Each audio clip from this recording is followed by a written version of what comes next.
Lake Buena Vista, FLA. Now what, the Yankees stole the show at the 2017 MLB winter meetings at the Walt Disney Swan Dolphin Resort on Monday, introducing their newest star, Giancarlo Stanton, in front of a room packed with reporters and TV cameras. Their work isn't done.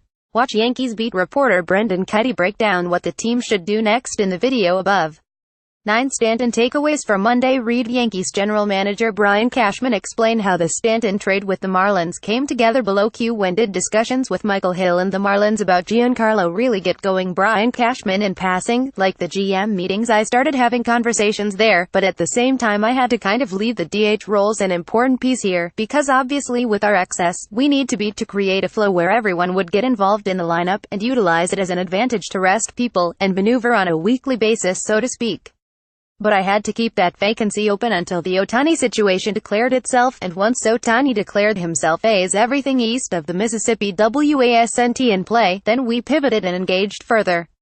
I've been keeping Hal Steinbrenner abreast of the dialogue, and how interested he would or wouldn't be in this circumstance and under the circumstances that we are dealing with, especially for 2018 and where our payroll needs to be. It was going to be potentially a challenge, but something that if we could thread that needle he would be all in. We have had a lot of dialogue. I felt maybe Wednesday of last week I thought it was not going to happen.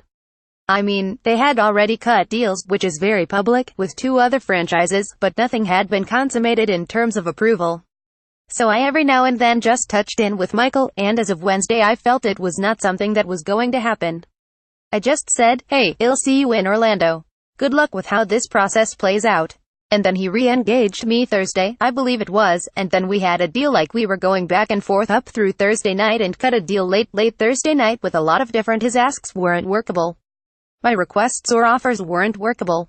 We finally concluded with what we have here. Friday we dotted I's and crossed T's, got more people involved, including baseball. And then Friday night he flew in, I believe, to Tampa, or might have been Saturday morning, but a physical Saturday at Tampa, Florida at the complex, which is more challenging. Our doctor was here Friday with our trainers at the winter meetings, so we had to try to coordinate. Do we get him back to New York? Do we get him over to Tampa? Where is he at? He lives in Miami and he happened to be there.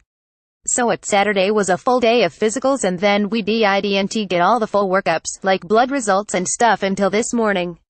So once that happened, the sign of the cross was in, and I know you guys have had this thing since probably Thursday night or Friday. So sorry, we have to catch up to your reporting, but we are here, we're happy with where we are. Brendan Cuddy may be reached at bcuddy@advancemedia.com. Follow him on Twitter at BrendanCuddy. Find NJ.com Yankees on Facebook.